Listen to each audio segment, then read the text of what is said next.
Pasti jalan kok itu. Kenapa nggak diketok-ketok? Lalu cari kambing hitam ke partai lain. 02, lebih dari 3 kali saya baca janji politiknya, nggak ada itu, Bang.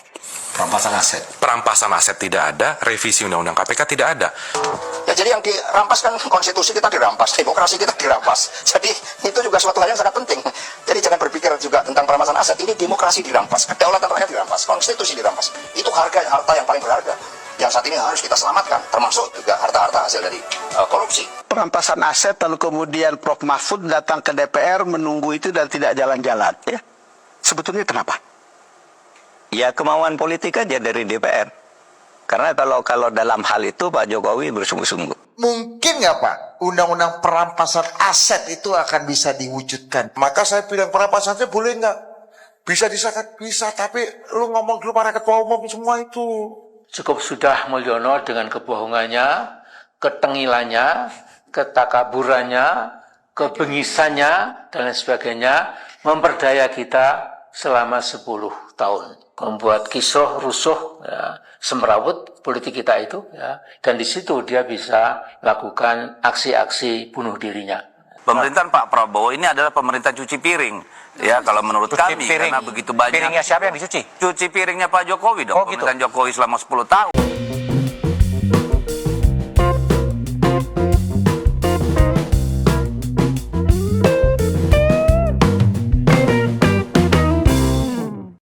Assalamualaikum warahmatullahi wabarakatuh. Shalom, Om Swastiastu, Namo Buddhaya, salam kebajikan. Kembali lagi dengan saya di sini Leonardo Sirait di channel kesayangan kita ini, Sirait Media.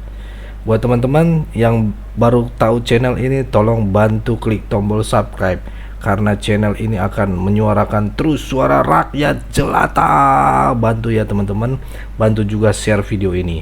Baik teman-teman, kali ini kita akan bahas dan meremake tentang info yang sering dibahas, yaitu soal perampasan aset. Ini menarik teman-teman, perampasan aset. Katanya seorang kader atau sebuah politisi dari partai, ya yang pasti tahulah partainya apa ya. Saya juga tidak mau sebutin partai lagi teman-teman. Kemarin saya ditegur teman-teman. Jadi ya nggak usah lah sebutin partai.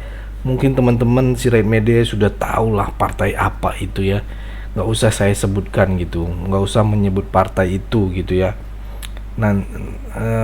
Gimana ya, nanti dikambing hitamkan soal perampasan aset gitu ya.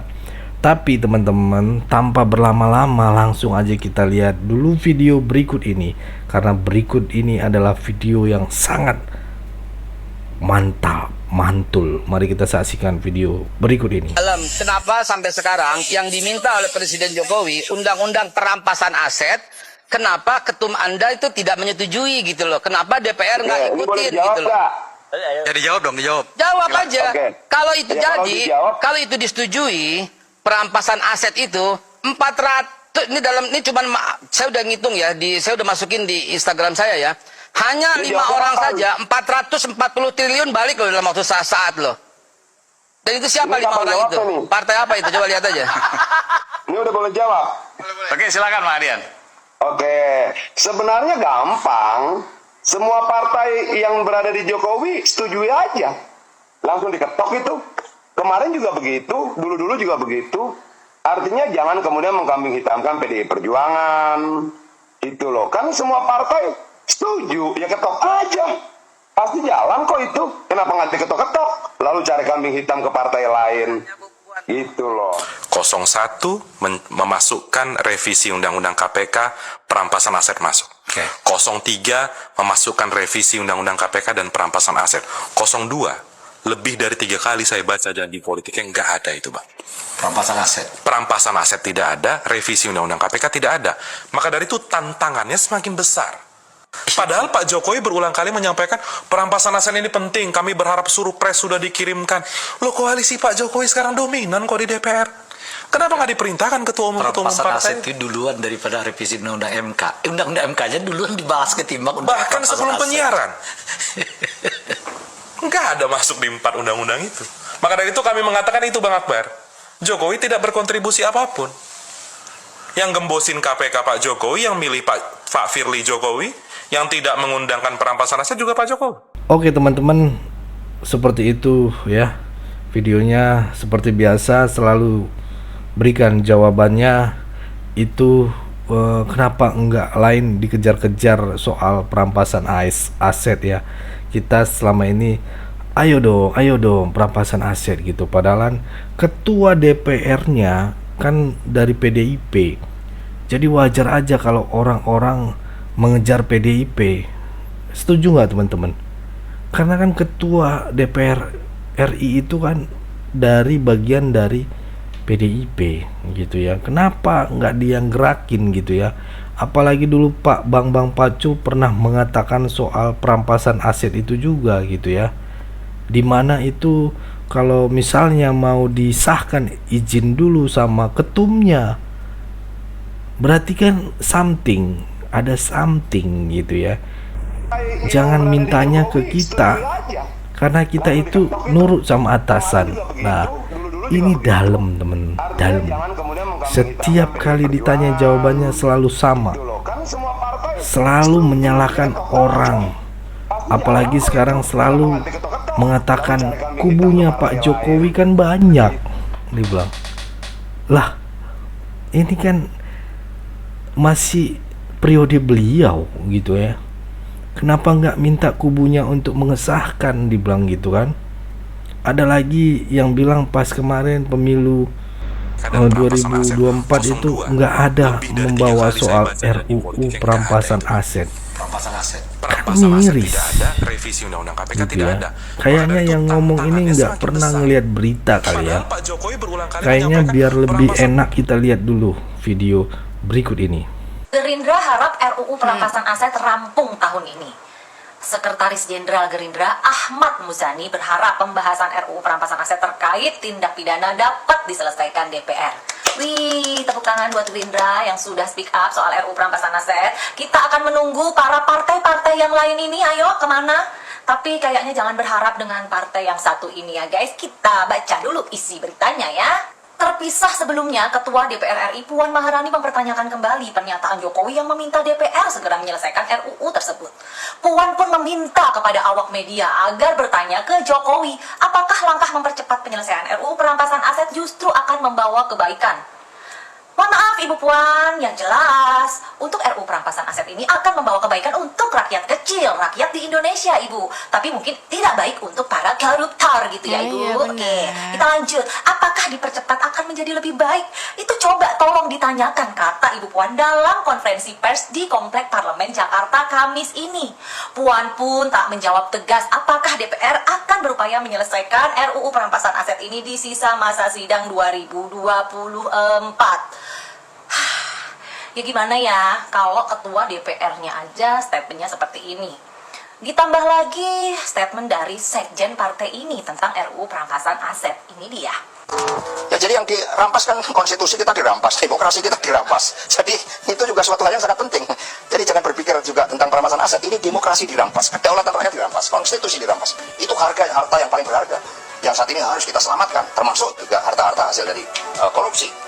Apakah kalian bingung dengan statementnya seorang sekjen partai tersebut? Kalau saya sangat bingung sekali. Kenapa bisa-bisanya perampasan aset dianggap sebagai perampasan konstitusi dan perampasan demokrasi? Sedangkan aset yang akan diambil oleh negara adalah hasil dari korupsi, hasil dari nyolong uang rakyat. Hei, benar atau benar? Nah, kalau udah kayak gini gimana nih Bung Ardian? Hah? Gimana? Jawab dong. Yang mengatakan kubunya Pak Jokowi kan banyak. Kenapa enggak minta aja tuh anggota-anggotanya buat segera mengesahkannya? Anggota-anggota Bapak kan banyak. Padahal seperti yang saya bilang tadi teman-teman ya. Pertama, ketua DPR-nya itu dari PDIP. Kedua, setelah sekian lama bungkam tentang perampasan aset, ya, Bu Puan Maharani membuat statement yang membuat kita semuanya itu tercengang, teman-teman. Tercengang. Kenapa? Karena Bu Puan mengatakan kalau RUU ini segera disahkan akan membawa hal baik. Tapi jawaban ibu ini kocak sih. Kenapa nggak ibu sahkan aja, kan ibu ketua DPR RI. Ya wes lah teman-teman, saya juga pusing gitu ya. Saya juga pusing lihat keadaan seperti ini sebagai warga rakyat jelata. Tapi mari kita simak dulu video berikut ini. Sekarang kita bicara soal pemiskinan para koruptor. Oh ya, Perampasan aset, lalu kemudian Prof Mahfud datang ke DPR menunggu itu dan tidak jalan-jalan. Ya, sebetulnya kenapa? Ya kemauan politik aja dari DPR. Karena kalau dalam hal itu Pak Jokowi bersungguh-sungguh. Jadi pada tahun pertama saya diangkat jadi menteri itu pesannya Pak Mahfud, undang-undang perampasan aset dan pembatasan belanja uang tunai itu supaya dibawa ke DPR. Saya forsir ke DPR, masuk ke prolegnas, ya, masuk prioritas tahun 2020. Ya. Tapi akhir 2020 pimpinan Balik Pak Supratman datang ke saya, Pak, itu yang diajukan oleh Presiden kita setuju, tapi bagi dua ya gitu. Apa bagi dua? Yang undang-undang perampasan aset itu Presiden yang ngajukan, yang pembatasan uang tunai ditunda dulu biar kami yang ambil inisiatif. Oke, bilang. Lalu kita forsir itu ajukan undang-undang perampasan aset. Ternyata tidak dibahas juga sampai awal tahun 2003 ketika ribut-ribut soal pencucian uang itu kan. Iya. Itu DPR bilang waktu itu jelas pokoknya nih pemerintah harus konsisten. Kalau mau undang-undang perampasan aset jangan hanya ngomong, ajukan ke kami. Itu yang ngomong Hinca Panjaitan kan. Kalau Bapak yakin itu penting, segera ajukan ke sini atau Bapak aja keluarkan perpu. Begitu ya pulang, proses diajukan ke DPR. Enggak dibahas sampai sekarang. Pak Hinca masih ada di dalam. Boleh saya beda pendapat tentang apakah seorang presiden serius apa enggak? Karena pertanyaannya adalah sebetulnya apa sih susahnya bagi seorang presiden? Karena hampir bisa dikatakan menguasai koalisi sebetulnya.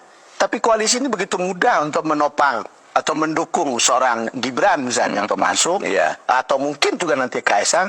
Tetapi kenapa koalisi ini nggak bisa ditekan untuk bisa menyelesaikan itu segera? Walaupun kita dengar Pak Jokowi selalu mengatakan bahwa ini penting sekali undang-undang ini.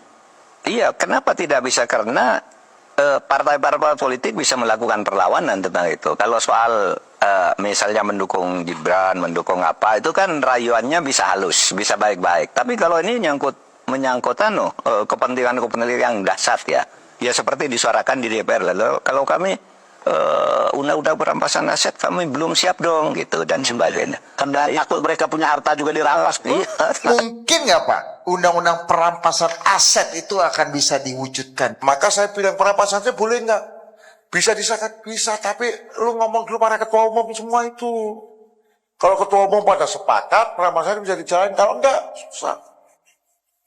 Misalnya SPT pajak, loh pajaknya cuma sekian, tiba-tiba orang punya kekayaan sekian, nggak met ini, nggak, pajaknya cuma kecil, tetapi dua lagi flexing, tinggal di tempat ini, tempat itu, mobilnya ini, mobilnya itu bagus-bagus, ya PPATK langsung menghentikan transaksi Anda, dicek lagi nih, jadi perampasan aset susah disahkan selama syarat-syarat objektifnya belum dipenuhi. Itu kalau belum dipenuhi, maka undang-undang ini disahkan, penguasa bisa memotong siapapun, baik pejabat negara maupun kalian para swasta. Maka Pak Mahfud mengatakan, bisa tidak perampasan disahkan? Mohon izin, langsung saya jawab Pak Mahfud, nggak bisa. Lu tanya sama bos-bos ada. Begitu Pak. Jawabannya apa para ketum itu? Jawabannya pasti jangan, bukan karena korupsi loh. Jangan dulu, syarat-syarat objektif diberisin dulu, begitu. Tapi kalau aku jawab begitu pada Pak Mahfud MD, waktu itu di Komisi 3, ini begini Pak, syarat objektif dipenuhi dulu. Itu debatnya menjadi debat akademis. Debat akademis itu kalau pembahasan.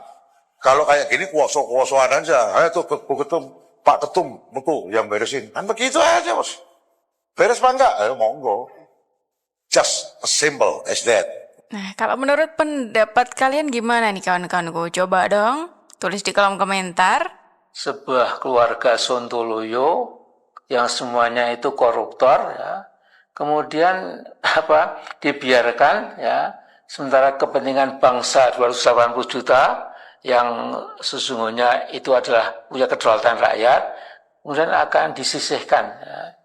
Jadi ini sesuatu yang tidak masuk akal. Oleh karena itu, kita semua harus mengawasi kegiatan dan kelakuan Mulyono sekeluarga, jangan sampai mereka bisa merusak masa depan bangsa. Cukup sudah Mulyono dengan kebohongannya, ketengilannya, ketakaburannya, kebengisannya, dan lain sebagainya, memperdaya kita selama 10 tahun.